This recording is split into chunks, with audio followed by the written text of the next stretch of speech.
In this episode of my weekly podcast, Astro Edge, I will tell you things we know about the first interstellar visitor Oumuamua and things we do not know about it. In particular, I will show you that the most likely shape of this object is a thin disk, not a cigar, as you're led to believe from zillions of online pictures you can find on this object.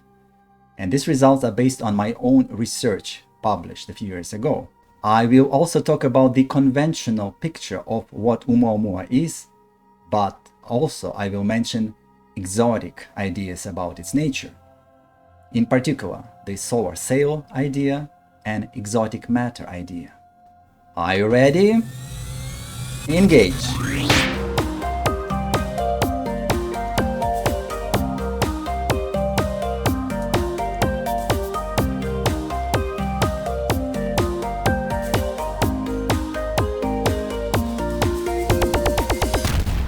Welcome to Astro Edge, weekly broadcast presenting highlights of leading-edge research in astronomy and astrophysics.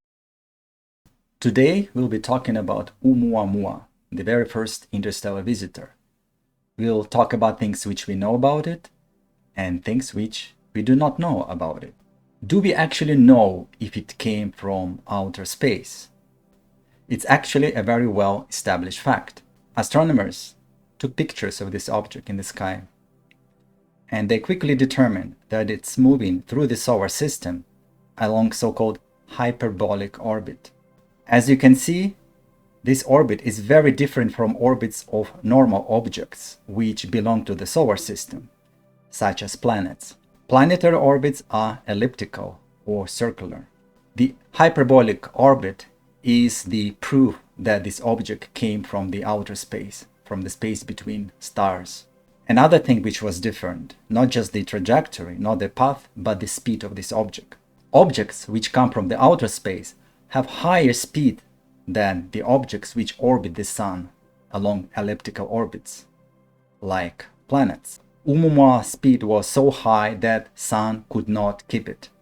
The speed was larger than escape velocity, so it left solar system. Did we actually see the shape of this object by using powerful telescopes? And the answer is no. The problem is this object was way too far and way too small to be able to see its shape even with the most powerful telescopes. When discovered, Oumuamua was already 33 million kilometers or 21 million miles away from the Earth, and it was moving further and further away from the Earth ever since. At such large distance, even the most powerful telescopes like Hubble Space Telescope or large telescopes on Earth won't be able to see objects smaller than 2-3 kilometers. Oumuamua is believed to be significantly smaller than that. To make it clear, what scientists saw through their telescopes was a tiny star-like object which moved between other stars. For the same reason, we don't know for sure what is the size of this object.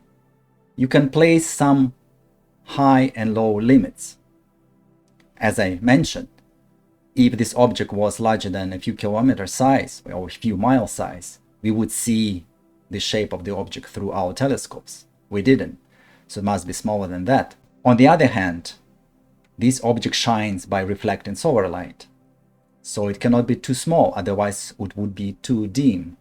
Assuming it's a perfect mirror, reflects all the solar light hitting it, the size of this object should be at least 40 meters or larger. That is 130 feet or larger. So how do we know it has a cigar shape? You've seen those pictures all over the internet. First, importantly, most likely it doesn't have a cigar shape. My own research proved it. Here's the paper I published in 2019. The title is Modeling the Light Curve of Oumuamua, Evidence for Torque and Disc-like Shape. So what did I model in my paper? These are the observations of brightness of Oumuamua over the course of a few days when it was intensely observed by multiple scientists and multiple telescopes. As you can see, the brightness of this object was changing significantly by almost a factor of 10. So there are times when it was 10 times brighter than other times. So what I did in my paper, I built a physical model of a rotating body representing Oumuamua, which would explain all those changes of brightness. I solved the equations of rotation of a solid body. You can see them here and here. These are so-called differential equations. I had to use a powerful supercomputer to be able to solve these equations, not just for one model, but for many millions or even billions of different models. Why did I need to run so many different models? The problem is the model has many, we call them free parameters, things we do not know about this object. We have to assume them. Things like shape of the object, things like orientation in space, and other things more exotic. If, for example, there is external force pushing on its side. So these are observations of Oumuamua brightness I'm trying to explain. An interesting point is that a body which just simply spinning around its axis cannot explain this brightness variation. This is something scientists discovered early on. And then scientists thought, okay, it's not a simple spinning object. Maybe it's tumbling. If an object spins and you kick it on one side, it will start tumbling. We also can call it precession. Our own planet Earth is tumbling. Something must have hit it billions of years ago. So our planet spins 24 hours, one rotation, but the axis of Earth spinning moves through the sky. It takes tens of thousands of years for the Earth spin to go back to the original location. And we see these tumbling motions all the time. We know some asteroids in space. They are not just simply spinning, they are tumbling. Another asteroid must have hit it some time ago. And the interesting fact is, once an object starts tumbling in space, it will continue tumbling for billions of years because there is nothing to interfere with it. So my physical model of Oumuamua spinning was the most sophisticated at that time when it was published, and I believe it still is. So when I assumed Oumuamua is a tumbling ellipsoid, so it can have cigar shape or disc shape or sphere shape, here's my best model. It's a red line. As you can see, it kind of follows the observations, but there are some obvious spots where it totally misses the location of deep minimum of the brightness. You can see here. There is a disconnect here, and there are some issues elsewhere. So it wasn't really a good model. I realized Oumuamua is not just tumbling. Something else must be going on. So the next assumption would be maybe there is a force acting on a side of this object. And such a force would be quite expected if it was a comet.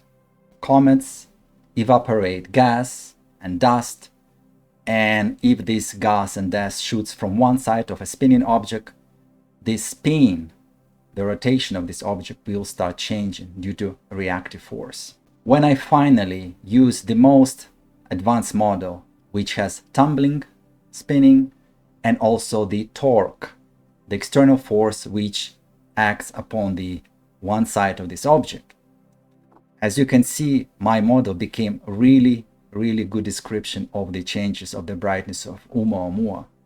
Now you can see that the model brightness minima nicely match the observed brightness minima. This particular best fitting model is for a thin disc-like object. I also discovered that a cigar, thin cigar-like shape, also provides a very good description of the same brightness curve. So does it mean it's equally likely disc or cigar? From this analysis, that's all I could conclude, but I went one step further. In fact, the whole idea for me to write this paper was by reading early papers on Oumuamua where people were saying it's a cigar shape. And then it instantly occurred to me, this must be very unlikely. Imagine a narrow cigar-like object spins. So sometimes it points at you with its narrow end, sometimes with the wide side, and that's why the brightness changes a lot. This is all fine. But imagine if you move just a little bit to the left or to the right from that direction, the brightness will not be changing a lot anymore. So to explain the observed huge changes in Oumuamua brightness, the cigar object had to point at Earth all the time as it keeps spinning, as it keeps tumbling. It's not just spinning, it's tumbling, so it's quite chaotic. It's pointing all kind of directions, and still somehow it manages to point right at Earth. That sounded very artificial to me. I knew this cannot be the case. I just had to prove it. And the reality in science often is to have an idea, it takes a few minutes. To prove your idea, it took me a year. I had to write the model for spinning rotation of this object. I had to learn a lot of new stuff about the physics of spinning objects and how to model them. And finally, I managed to get my proof. Here's the animation. These are two objects which could be the shape of Oumuamua. On the left side is a disc, which we see edge on, and here's a cigar shape. We also see edge on.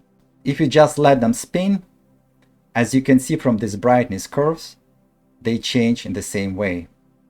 But if we start moving left and then right of these two objects, you can see that for the disc case, brightness doesn't change much. So there is no fine-tuning problem. The disc-like object doesn't have to point precisely at Earth to produce large changes in brightness. On the other hand, a cigar shape has this fine-tuning problem.